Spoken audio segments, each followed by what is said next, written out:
Hi everyone, my name is Daquan Johnson. I'm an MD PhD student at the University of Maryland School of Medicine, and today's video should be relatively short.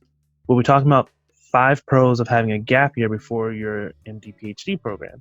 So I'll start with this disclaimer that I personally did not take a gap year in between applying and graduating from undergrad and officially starting my MD PhD program. But I was asked a couple months ago about whether or not gap years are seen as good or bad in the eyes of MSTP programs. So I decided to start off just by giving 5 good reasons why MSTP programs tend to like gap years for their students. So the first one I'll start off with is that you get an extra research experience, and it's sustained and is typically within one location and gives you multiple things. So first, you get a chance to work with the research full time without mostly any distractions of classes or other coursework, which is great. The second thing is you can also have the opportunity to get another glowing letter of recommendation. The worst thing you can have are lukewarm letters. So you want to make sure that these letters are coming from people who've got a chance to see you day in, day out, vouch for your scientific ability, your intellectual prowess, and your ability to succeed in this pathway. And so those glowing letters of recommendations are going to be pivotal to a strong application. And that can usually be aided by having that extra 1 or 2 years to build that relationship, foster that ability, build up stories to talk about for those people to write about for you. The second thing is to refine your scientific interest. So many people coming out of undergrad, because they've had so many broad experiences, they may not be completely sure in terms of what do I want to do scientifically? Do I want to do neuroscience? Do I want to do endocrinology? Do I want to do biomedical engineering? Some of those things might not be entirely too clear. So you can take that time to work around in different spaces and really nail down what in that scientific area within a scientific space truly is drawing you to doing an MD PhD.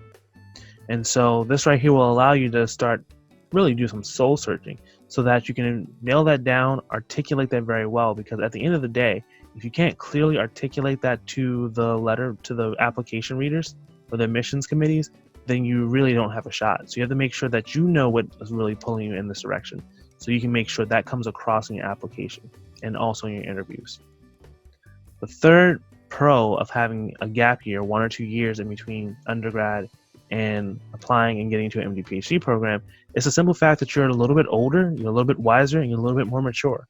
And for a health care based program and training, that's going to be really, really important. And that will come across with just a few more years of lived experience in life. And this plays a big role because when you're working in the healthcare space, you're meeting people sometimes at the most vulnerable and most sensitive. And so the ability to be mature, to be emotionally mature, mentally mature, and handle a lot of the things you'll have to deal with, the stress you'll have to deal with in this healthcare environment is super paramount. And so you have to come in emotionally, mentally, and physically ready to take on these challenges. And sometimes it just takes a little bit more time to grow older and wiser to be ready for those challenges. And if the program accepts you, at the end of the day, they're trying to make sure that you finish it. And so if you're not mature enough to finish, even though you may have all the stats, you have the conviction why, but they feel like you're not mature enough, they might just tell you to sit out for a year or two so you can mature a little bit more and apply again when you're a little bit more settled and a lot more ready to make that commitment and come into the place and really move things forward. The fourth thing is for some students who may have a lackluster GPA or an MCAT.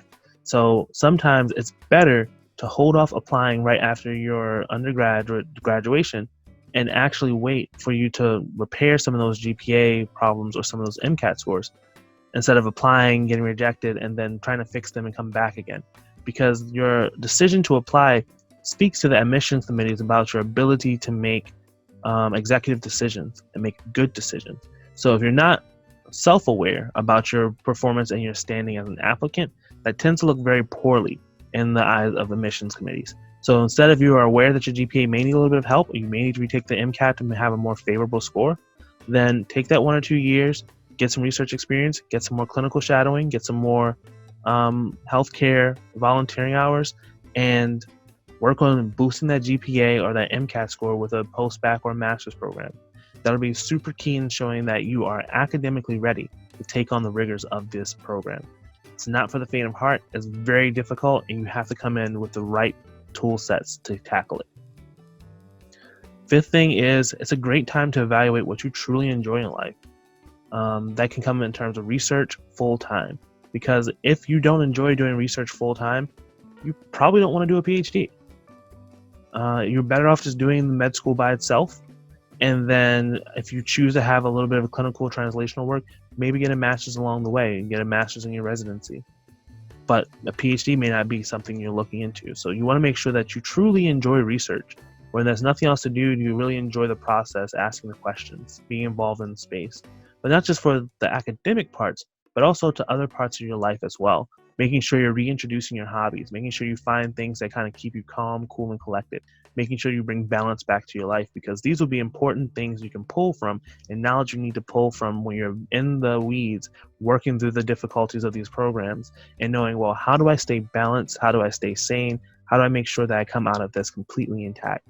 And so knowing the things that you truly enjoy, the things you can't compromise without, and knowing how you'll build them into your schedule to make sure that you stay completely at center will be super important. So make sure you take the time as well to make sure you really figure out what are the things that keep you centered. What are the things that when things get so overwhelming that you can kind of do that, pull yourself back together and keep on trudging forward. And so in short, the gap years, if they're spent well, can act as a great supplement to your application. You can come off as more mature, you can get better letters of recommendation. You are typically a little bit, if you took post-bac courses or master courses, you can get a GPA and an MCAT boost if you're working on those aspects. And you also get a chance to get a little bit of a break to enjoy life, recenter, regroup, and really make sure this is the right step for you. And this all comes down to the fact that if you're coming into these programs, we want you to complete it. You want to make sure it's the right step for you. And hopefully this answers your questions and hopefully helps out in terms of understanding why a post-bac or why a gap year can be super important and super helpful. I can also do another video after this if you guys want about some of the downsides of gap years. But I thought I would go with more so the positive versions because many people now are starting to do it and it's pretty much expected. So that's it from me for right now. Like, comment, and subscribe, and see you in the next video.